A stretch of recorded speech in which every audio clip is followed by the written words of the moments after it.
ಧರ್ಮಸ್ಥಳ ಗ್ರಾಮದ ಬೋಳಿಯರ್ನ ನಿವಾಸಿಯಾಗಿರ್ತಕ್ಕಂಥ ಸಿಂಧು ದೇವಿ ಮತ್ತು ಸುರೇಂದ್ರ ಅವರ ಮಗಳು ಆಕಾಂಕ್ಷಾ ಅವರ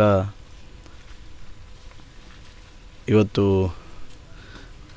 ಆತ್ಮಹತ್ಯೆ ಪ್ರಕರಣ ಎನ್ನುವಂಥ ದೃಷ್ಟಿಯಲ್ಲಿ ಕಳೆದ 2-3 ದಿವಸದ ಹಿಂದೆ ಪಂಜಾಬ್ನ ಯೂನಿವರ್ಸಿಟಿಯಲ್ಲಿ ಓದ್ತಾ ಇದ್ದಂತಹ ಆಕಾಂಕ್ಷಾ ಅವರು ಏಕಾಏಕಿಯಲ್ಲಿ ಮರಣಪ್ಪಿರುದೂರು ಎನ್ನುವಂಥ ಸುದ್ದಿಯನ್ನು ತಿಳಿದಿರ್ತಕ್ಕಂಥ ಪೋಷಕರು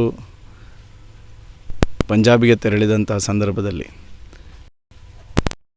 ಗಾಡಿಯಿಂದ ಆತ್ಮಹತ್ಯೆ ಮಾಡಿಕೊಂಡಿದ್ದಾರೆ ಎನ್ನುವಂಥದ್ದನ್ನು ಪೊಲೀಸ್ ಇಲಾಖೆಯವರು ತಿಳಿಸಿದರು. ಪ್ರಾಯಶಃ ಆ ಸಂದರ್ಭದಲ್ಲಿ ಆಕಾಂಕ್ಷಾ ಅವರು ಆತ್ಮಹತ್ಯೆ ಮಾಡಿಕೊಳ್ಳತಕ್ಕಂಥ ಒಂದು ಹೆಣ್ಣು ಮಗಳಲ್ಲ ಎನ್ನುವಂಥದ್ದು ಅವರ ತಾಯಿ, ಅವರ ತಂದೆ ಮತ್ತು ಎಲ್ಲ ಸಂಬಂಧಿಕರ ಮತ್ತು ಅವರ ಸ್ನೇಹಿತರ ಅಭಿಪ್ರಾಯ ಆಗಿತ್ತು. ಪ್ರಾಯಶಃ ಆ ಸಂದರ್ಭದಲ್ಲಿ ನಾನಿರ್ಬೋದು ಮತ್ತು ನಮ್ಮ ಸಂಸದರು ಸಹ ಅಲ್ಲಿಯ ಸ್ಥಳೀಯ SP ಅವರು ಮತ್ತು DG ಅವರನ್ನೆಲ್ಲ ಸಂಪರ್ಕ ಮಾಡಿ ಅದಕ್ಕೆ ಸಂಬಂಧಪಟ್ಟಂತೆ ಸಮಗ್ರವಾಗಿರ್ತಕ್ಕಂಥ ತನಿಖೆ ಆಗಬೇಕೆನ್ನುವಂಥ ಆಗ್ರಹವನ್ನು ಸಹ ಮಾಡಿದ್ವಿ. ಈಗಾಗಲೇ FIR ಆಗಿದೆ. ಯಾರು ಈ ಆತ್ಮಹತ್ಯೆ ಅಥವಾ ಈ ರೀತಿಯ ಪ್ರಕರಣಕ್ಕೆ ಕಾರಣ ಆಗಿದ್ದಾರೆ ಅವರನ್ನು ಅರೆಸ್ಟ್ ಸಹ ಮಾಡಿದ್ದಾರೆ.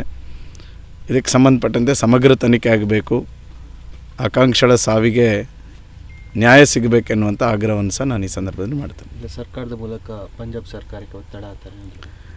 ಖಂಡಿತವಾಗಿಯೂ ನಾನು ಕರ್ನಾಟಕದ ಗೃಹ ಸಚಿವರಿಗೆ ಆಗ್ರಹವನ್ನು ಮಾಡ್ತೇನೆ. ಪಂಜಾಬ್ ಸರ್ಕಾರಕ್ಕೆ ನಮ್ಮ ಕರ್ನಾಟಕ ಸರ್ಕಾರ ಆಗ್ರಹ ಮಾಡಬೇಕು, ಸಮಗ್ರವಾಗಿರ್ತಕ್ಕಂಥ ತನಿಖೆಯನ್ನು ಮಾಡಿ ಯಾರು ಇದರ ಹಿಂದೆ ಇದ್ದಾರೆ ಎನ್ನುವಂತಹ ಸಮಗ್ರ ತನಿಖೆಯನ್ನು ಮಾಡಿ ಆಕಾಂಕ್ಷಳಿಗೆ ನ್ಯಾಯ ದೊರಕಿಸಿಕೊಡಬೇಕೆನ್ನುವಂಥ ಆಗ್ರಹವನ್ನು ಸಹ ನಾನು ಕರ್ನಾಟಕ ರಾಜ್ಯ ಸರ್ಕಾರಕ್ಕೆ ಮಾಡ್ತೇನೆ.